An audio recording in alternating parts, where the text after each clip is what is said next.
नमस्कार दोस्तों, उत्तर प्रदेश वेदर यानी उत्तर प्रदेश के मौसम के बारे में मुख्य रूप से बात करें तो 27 मार्च से लेकर के और लगभग जो है वो 2 अप्रैल तक के मौसम के बारे में इस वीडियो के अंदर आपको जो जानकारी है वो देने का प्रयास करूंगा। जिसके अंतर्गत अगर बात करें तो उत्तर प्रदेश के काफ़ी ज़िलों के अंदर जो मौसम है वो जो है वो बदलने जा रहा है। भारतीय मौसम विभाग के अनुसार अगर बात करें तो आगे आने वाले लगभग 5 दिनों के अंदर लगभग जो है वो 2 WD यानी 2 पश्चिमी विक्षोभ जो है वो उत्तर भारत के अंदर आएंगे और इन दोनों ही जो WD या पश्चिमी विक्षोभ है इनका असर जो है वो उत्तर प्रदेश के अंदर बारिश के रूप में और इसके साथ साथ में आंधी यानी तेज हवाओं के रूप में जो है वो इसका असर देखने को मिल सकता है। इक्का दुक्का स्थानों के ऊपर बर्फबारी या आप कह सकते हैं ओले गिरने की संभावना भी जो मौसम विभाग के द्वारा आगे आने वाले 2 से 3 दिनों के अंदर जो लगाई गई है। खास तौर से बात करें तो 29, 30 और 31 मार्च के समय के अंदर कुछ जिलों के अंदर ओलावृष्टि भी आपको जो देखने को मिल सकती है, जिसके बारे में इस वीडियो के अंदर आपको जानकारी देने का प्रयास करूंगा। तो IMD यानी भारतीय मौसम विभाग के द्वारा जो सैटेलाइट में प्राप्त हो रहा है उसके अंदर अगर देखा जाए तो एक कमज़ोर WD उत्तर भारत के अंदर इस समय जो पहुंच चुका है और इस कमज़ोर WD की वजह से जो है वो उत्तर प्रदेश के किन किन जिलों के अंदर बारिश की गतिविधियां देखने को मिल सकती है। इसके बारे में जानने से पहले आप देख सकते हैं कि इस WD के पीछे एक और नया जो मजबूत WD है वो भी जो है वो आ रहा है और ये WD भी जो वो आगे आने वाले लगभग 24 घंटों के बाद में उत्तर प्रदेश के ज़िलों के अंदर खासतौर से पश्चिमी ज़िलों के अंदर जो अपना प्रभाव है वो जो दिखाना शुरू कर देगा। यानी लगभग आप कह सकते हैं कि 29 मार्च से और तब तक अगर बात करें तो 27 मार्च तक और इसके साथ साथ में बात करें तो उसके बाद में 28, 29, 30, 31 और 1 और 2 अप्रैल तक किस तरह से मौसम जो है वो उत्तर प्रदेश के विभिन्न जिलों के अंदर रह सकता है। शुरुआत करें पश्चिमी उत्तर प्रदेश के जिलों से, जिसके अंतर्गत अगर देखा जाए सहारनपुर के अंदर शामली, बागपत, गाजियाबाद, हापुड़, मेरठ, मुजफ्फरनगर और बिजनौर यानी इसके जो उत्तरी ज़िले हैं यहाँ पर अगर देखा जाए तो विशेष तौर से उत्तरी पश्चिमी उत्तर प्रदेश के उत्तरी ज़िलों के अंदर खास तौर से आगे आने वाले लगभग 24 से 48 घंटों के अंदर बादलों की जो घनी आवाजाही है वो जो है वो आपको देखने को मिल सकती है। इसके साथ साथ में हल्की छितराई, कुछ स्थानों के ऊपर मध्यम दर्जे की बारिश की गतिविधियां भी आगे आने वाले लगभग 24 से 48 घंटों के अंदर यानी विशेष तौर से बात करें तो 27 और 28 मार्च को आपको जो ये बारिश की गतिविधियां देखने को मिल सकती है। लगभग जो है वो 5 से लेकर के 7 या 10 mm यानी 10 मिलीमीटर तक की बारिश की गतिविधियां यहाँ पर जो होने का अनुमान लगाया गया है। वही बात करें तो तेज़ हवाएं भी यहाँ पर जो है वो लगभग 25 से लेकर के और 30 किलोमीटर प्रति घंटे की रफ्तार से यहाँ पर हवाएं भी जो है वो चल सकती है। तो ये यहाँ पर अपडेट उत्तरी पश्चिमी उत्तर प्रदेश के जिलों के लिए आगे आने वाले लगभग 2 दिनों के लिए निकल करके सामने आ रहा है। जबकि बात करें तो इसके बाद में यानी 2 दिनों के बाद में लगभग अगर बात की जाए तो 29 मार्च से यहाँ पर जो है वो तेज़ बारिश की गतिविधियाँ इन जिलों के अंदर आपको जो देखने को मिल सकती है। कुछ स्थानों के ऊपर ओलावृष्टि भी यहाँ पर जो देखने को मिल सकती है। खास तौर से 29, 30 और 31 मार्च के समय के बीच में यहाँ पर जो है वो तेज़ बारिश की गतिविधियाँ आपको देखने को मिल सकती है। इसके साथ साथ में बात करें तो गाजियाबाद, हापुड़, बुलंदशहर, साथ ही साथ बात करें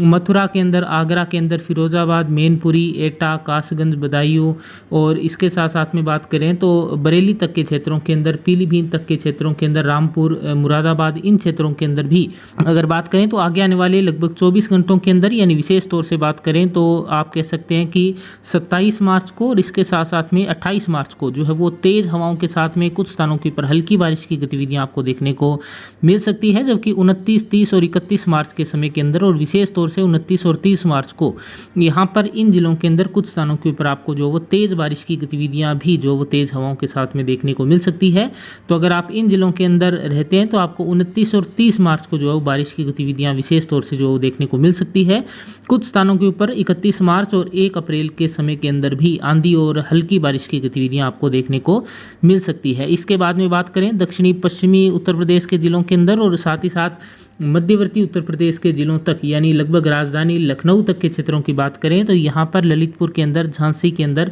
इसके साथ साथ में महोबा, हमीरपुर, कानपुर नगर, कानपुर देहात, उन्नाव, रायबरेली, राजधानी लखनऊ। तो राजधानी लखनऊ के अंदर, इसके साथ साथ में उन्नाव के अंदर और साथ ही साथ बात करें तो रायबरेली, इन जिलों के अंदर बादलों की आवाजाही आगे आने वाले लगभग 24 से 48 घंटों के अंदर देखने को मिल सकती है। बहुत ही हल्की फुल्की बूंदाबांदी इक्का दुक्का स्थानों के ऊपर आगे आने वाले लगभग 48 घंटों के अंदर यानी 28 मार्च तक देखने को मिल सकती है। जबकि 29 मार्च को और विशेष तौर से 30 मार्च को यहाँ पर जो WD की वजह से कुछ स्थानों के ऊपर मध्यम या तेज़ दर्जे की बारिश की गतिविधियाँ भी आपको जो देखने को मिल सकती है। ललितपुर, झांसी, हमीरपुर, महोबा, कानपुर नगर, जालौन, इसके साथ साथ में बांदा के अंदर, फतेहपुर के अंदर, इन क्षेत्रों के अंदर भी जो है वो हल्की बारिश और तेज़ हवाएं आगे आने वाले लगभग 24 से 48 घंटों के अंदर यानी 27 और 28 मार्च को आपको चलती हुई देखने को मिल सकती है। और 29 और 30 मार्च को यहाँ पर भी कुछ स्थानों के ऊपर मध्यम या तेज़ बारिश की गतिविधियाँ इक्का दुक्का स्थानों के ऊपर देखने को मिल सकती है। इसके बाद में अगर ओवरऑल उत्तरी उत्तर प्रदेश के लगभग सभी तराई वाले इलाकों की बात करें तो जैसा कि मैंने आपको उत्तरी पश्चिमी उत्तर प्रदेश के अंदर बताया कि सहारनपुर के अंदर, शामली के अंदर, इसके साथ साथ में मुजफ्फरनगर, बिजनौर, मुरादाबाद, रामपुर, इन क्षेत्रों के अंदर बादलों की आवाजाही और हल्की बारिश की गतिविधियां आगे आने वाले लगभग 48 घंटों के अंदर देखने को मिल सकती है। और उसके बाद में लगभग 28 मार्च और 29 मार्च को यहाँ पर बारिश की गतिविधियां कुछ स्थानों के ऊपर तेज़ बारिश के रूप में देखने को मिल सकती है। जबकि ये जो बारिश की गतिविधियां हैं ये धीरे धीरे जो है वो पूर्वी उत्तर प्रदेश के जिलों की तरफ जो बढ़ेगी। यानी आगे आने वाले लगभग 24 से 48 घंटों के मौसम की बात करें, जिसके अंतर्गत विशेष तौर से अगर जिलों की बात करें तो बरेली के अंदर पीलीभीत, लखीमपुर खीरी,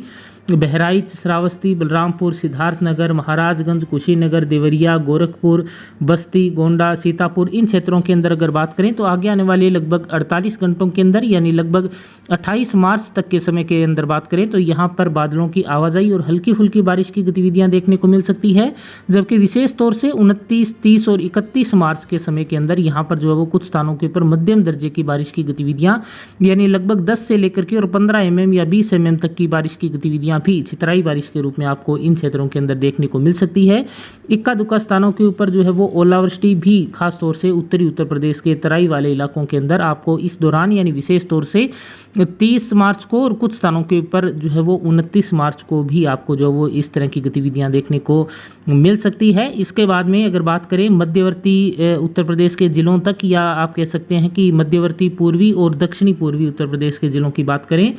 जिसके अंतर्गत विशेष तौर से देखा जाए तो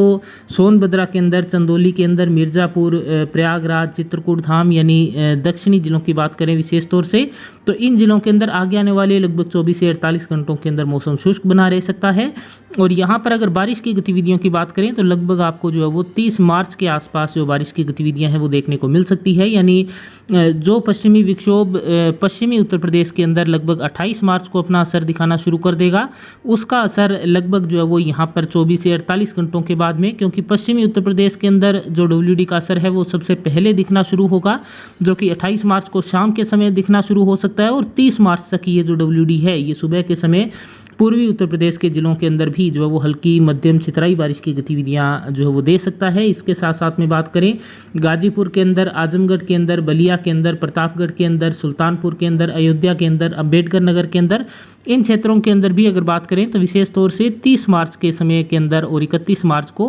हल्की मध्यम छितराई बारिश की गतिविधियां देखने को मिल सकती है। लेकिन इन जिलों के अंदर बाकी क्षेत्रों की तुलना के अंदर WD का जो असर है यानी जो पश्चिमी विक्षोभ का जो असर है वो थोड़ा कम रहने की जो संभावना है वो जताई गई है। तो ओवरऑल उत्तर प्रदेश के अंदर आगे आने वाले 5 से 6 दिनों के अंदर या 7 दिनों के अंदर बारिश की गतिविधियां रुक रुक कर अलग अलग क्षेत्रों के अंदर कहीं हल्की, कहीं मध्यम, कहीं छितराई बारिश की गतिविधियां कुछ स्थानों के ऊपर जो वो ऐसा भी जो है वो काफ़ी स्थान रह सकते हैं जहां पर कि बादलों की आवाजाही के बीच में मौसम जो शुष्क बना रहे, क्योंकि प्री मानसून का सीज़न है। तो आप जो है वो चैनल को सब्सक्राइब कर लीजिएगा अगर आप उत्तर प्रदेश के मौसम से संबंधित जो अपडेट्स हैं वो पाते रहना चाहते हैं। तो फिलहाल वीडियो को पूरा देखने के लिए आपका बहुत बहुत धन्यवाद।